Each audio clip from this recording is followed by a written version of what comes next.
नमस्कार, मैं डॉक्टर रजनी मीना। आज की कक्षा बीए फाइनल ईयर के विद्यार्थियों के लिए आयोजित की गई है और आज हमारे अध्ययन का विषय है प्लेटो का आदर्श राज्य। प्लेटो ने अपनी प्रसिद्ध पुस्तक द रिपब्लिक के अंतर्गत आदर्श राज्य की परिकल्पना की और प्लेटो ने आदर्श राज्य के स्वरूप को स्पष्ट करने का प्रयास किया। प्लेटो ने आदर्श राज्य को सर्वोत्तम संभावित राज्य के रूप में देखा और प्लेटो के समय में यूनान में राजनीतिक अस्थिरता का दौर विद्यमान था, इसलिए प्लेटो ने एक ऐसे राज्य की कल्पना की जिसके अंतर्गत समाज अथवा राज्य में पूर्ण एकता कायम की जा सके। वे कौन कौन से तत्व हैं जो प्लेटो के आदर्श राज्य के अंतर्गत हैं? तो सबसे महत्वपूर्ण और प्रमुख तत्व है दार्शनिकों का शासन। प्लेटो ने दार्शनिकों का शासन आदर्श राज्य की सर्वप्रमुख विशेषता बताई, क्योंकि प्लेटो का मानना था कि ज्ञान ही सद्गुण है और शासन का सूत्र हमेशा बौद्धिक लोगों, ज्ञानी लोगों और दार्शनिक लोगों के हाथ में होना चाहिए, क्योंकि उन्होंने अपने बुद्धि, भावनाओं पर, स्वार्थों पर पूर्ण संयम प्राप्त कर लिया होता है और दार्शनिक शासक राज्य के हितों के साथ तादात्म्य स्थापित कर लेते हैं और उनका एक ही प्रमुख कर्तव्य होता है समुदाय के हितों की पूर्ति करना।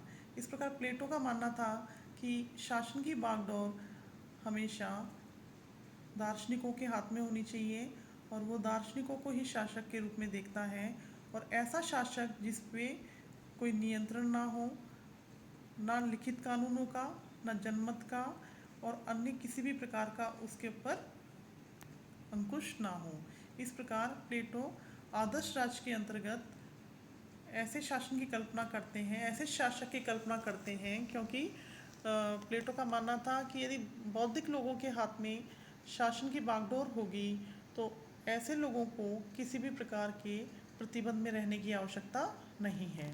प्लेटो के आदर्श राज्य की दूसरी विशेषता है न्याय, क्योंकि प्लेटो ने राज्य के अंतर्गत तीन वर्गों का वर्णन किया: शासक वर्ग, उत्पादक वर्ग और सैनिक वर्ग।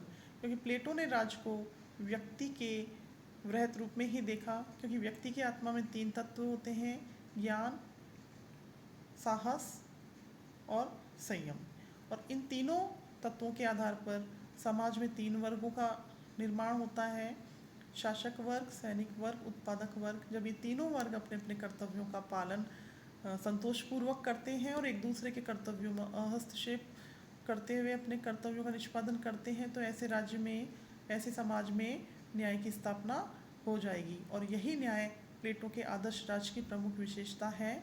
और प्लेटो ने इन तीन वर्गों के आधार पर कार्य विशेषीकरण का सिद्धांत भी दिया, क्योंकि प्लेटो का मानना था कि जिस व्यक्ति में जिस कार्य को करने की योग्यता होती है उसे उसी कार्य का निष्पादन करना चाहिए। इस प्रकार से हम देखते हैं कि प्लेटो के आदर्श राज्य में तीन वर्ग, शासक वर्ग, सैनिक वर्ग, उत्पादक वर्ग विद्यमान हैं और न्याय की स्थापना करने में इन तीनों वर्गों द्वारा अपने अपने कर्तव्यों का निर्वहन कर्तव्यपूर्वक करना पड़ता है और कार्य विशेषीकरण के सिद्धांत का अनुसरण करते हुए ये तीनों वर्ग अपने कर्तव्यों का पालन करते हैं।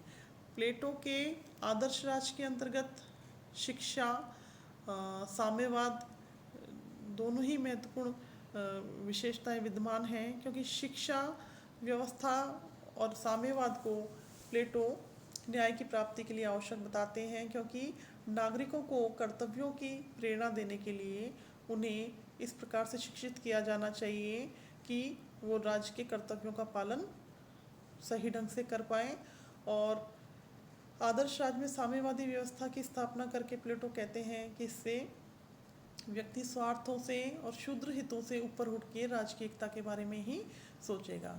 तो हम देखते हैं कि आदर्श राज्य में शिक्षा की व्यवस्था जो प्लेटो करता है वो राज्य द्वारा नियंत्रित शिक्षा है, सुनियोजित शिक्षा है और प्लेटो शिक्षा को अनवरत रूप से चलने वाली प्रक्रिया के रूप में देखता है। प्लेटो के आदर्श राज्य में शिक्षा पर बहुत अधिक महत्व दिया गया है। प्लेटो कुरुचिपूर्ण कला एवं साहित्य से नवयुवकों को दूर रखने की बात करते हैं और प्लेटो के अनुसार ऐसे साहित्य और कला जो व्यक्तियों पर अनैतिक प्रभाव डाले उनका प्रकाशन राज्य के अंतर्गत नहीं होना चाहिए। केवल नैतिक प्रभाव डालने वाले साहित्य और कला ही राज्य में प्रकाशित होने चाहिए। प्लेटो ने साम्यवाद की व्यवस्था अभिभावक वर्ग के लिए की। प्लेटो का मानना था कि राज्य के अंतर्गत अभिभावक वर्ग के लिए ना तो कोई निज संपत्ति होगी और ना ही उनका कोई निजी परिवार होगा, क्योंकि इन दोनों के माध्यम से ही अभिभावक वर्ग के अंतर्गत स्वार्थपूर्ण और संकुचित भावनाएं उत्पन्न हो सकती हैं, जिससे कि राज्य की एकता को खतरा उत्पन्न हो सकता है। इस प्रकार प्लेटो ने साम्यवादी व्यवस्था के माध्यम से राज्य में एकता स्थापित करने का प्रयास किया और अभिभावक वर्ग को अपने कर्तव्यों का श्रेष्ठतापूर्वक संपादन करने के लिए प्रेरित किया। प्लेटो के आदर्श राज्य में स्त्री और पुरुषों को समान अधिकार दिए गए हैं। आदर्श राज्य में प्लेटो नारियों को घर की चार दीवारी के बाहर निकालकर उन्हें शिक्षा, जीवन यापन, शासन आदि जीवन के सभी क्षेत्रों में पुरुषों के समान अधिकार प्रदान करता है, क्योंकि तत्कालीन समय में एथेंस में स्त्रियों को ना तो शिक्षा का अधिकार प्राप्त था और ना सार्वजनिक गतिविधियों में भाग लेने का अधिकार प्राप्त था। इस प्रकार हम देखते हैं कि प्लेटो के आदर्श राज्य में स्त्री और पुरुष के मध्य किसी भी प्रकार का लैंगिक भेद नहीं किया गया है। और प्लेटो का आदर्श राज्य सर्वाधिकारवादी राज्य है। प्लेटो का आदर्श राज्य जीवन के सभी क्षेत्रों में, व्यक्ति के जीवन के सभी क्षेत्रों में संबंध रखता है।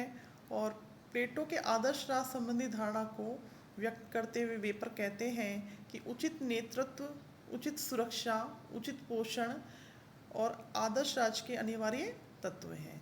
प्लेटो के आदर्श राज्य के मूल्यांकन की अब हम यहाँ चर्चा करेंगे, क्योंकि प्लेटो द्वारा जो आदर्श राज्य के ऊपर विचार दिए गए हैं उनकी कुछ खूबियाँ हैं तो उनके अंतर्गत कुछ कमियाँ भी हैं। हम कह सकते हैं कि प्लेटो का आदर्श राज्य अव्यावहारिक था, क्योंकि विशुद्ध बुद्धि तथा निरपेक्ष ज्ञान द्वारा वो शासन को चलाने की बात करते हैं। और यह बहुत ही संदेहपूर्ण है कि ज्ञानी व्यक्तियों को, दार्शनिक वर्ग को कैसे खोजा जाए और यह निर्णय करना कि अमुक व्यक्ति वास्तव में दार्शनिक है और उसने अपनी सभी तृष्णाओं पर विजय प्राप्त कर ली है। इस प्रकार के व्यक्ति को खोज पाना बहुत मुश्किल कार्य है। और दार्शनिक वर्ग शासन के लिए सामान्यतः जल्दी से तैयार नहीं होते, क्योंकि वो तत्व ज्ञान प्राप्त करने के बाद जीवन की कठोर यथार्थताओं से दूर हट जाते हैं। और ऐसे व्यक्ति कभी कभी ऐसी प्रवृत्तियां भी प्रकट करते हैं जो लोगों के लिए सनक या प्रमाद ही दिखाई पड़ती है। जोवेट के अनुसार दार्शनिक राजा या तो भविष्य में बहुत आगे तक देखने वाला होता है या फिर अतीत में बहुत पीछे की ओर देखने वाला होता है। और वो वर्तमान के क्रियाकलाप और घटनाओं को देखने में असमर्थ होता है। इस प्रकार से दार्शनिक हमेशा भूत और भविष्य के चिंतन में लगे रहते हैं और वर्तमान जीवन की कठोर सच्चाइयों से उनका वास्ता बहुत कम होता है। प्लेटो शासक वर्ग को शासन का भार देकर इतनी बड़ी जिम्मेदारी देने की बात करते हैं। और शासन की बागडोर हमेशा ऐसे व्यक्ति के हाथ में होनी चाहिए जो राजनीतिक, आर्थिक, सामाजिक समस्याओं को समझते हों और उनका निराकरण करने की क्षमता रखते हों। इस प्रकार से प्लेटो के आदर्श राज्य के अंतर्गत स्वतंत्रता का निषेध भी कर दिया गया है, क्योंकि प्लेटो व्यक्तियों को आवश्यक स्वतंत्रता प्रदान नहीं करते, क्योंकि राज के हस्तक्षेप से व्यक्तियों के व्यक्तित्व के विकास की संभावनाएं बहुत कम हो जाती हैं। व्यक्ति ना तो अपने निजी परिवार रख सकता, ना निजी संपत्ति रख सकता है। शिक्षा प्रणाली भी राज्य द्वारा पूर्णतः नियंत्रित होती है, अर्थात राज्य का सभी क्षेत्रों में हस्तक्षेप होता है। इससे व्यक्ति की स्वतंत्रता का निषेध हो जाता है। प्लेटो कार्य विशेषीकरण के सिद्धांत की बात करते हैं और आदर्श राज्य के अंतर्गत 3 वर्गों को सम्मिलित करते हैं और तीनों वर्गों के कार्य सीमित होते हैं। इससे उनके पूर्ण व्यक्तित्व का विकास नहीं हो पाता और सभी पक्षों के विकास की संभावना नहीं रह पाती।